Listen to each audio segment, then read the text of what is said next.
आपने इमाम हसन रदी अल्लाह ताला अन्हु से फरमाया था, बेटा 3 लोगों से कभी मशवरा नहीं करना। हुजूर किस से?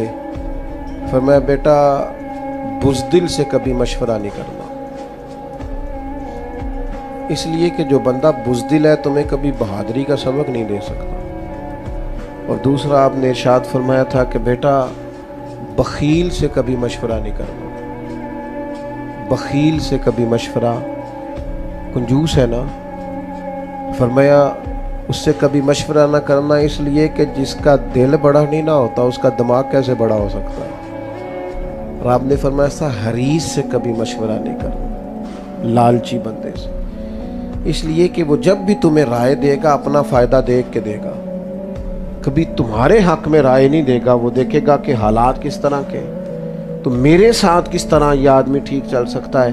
ये दानाई है, हिकमत है। अपनी दोस्तियाँ, अपने ताल्लुकात ऐसे बनाएं कि जहाँ हसीन लोग हमारे मशवरों में शामिल हों, हसीन लोगों के साथ हमारा उठना बैठना हो, उम्दगी के साथ हमारा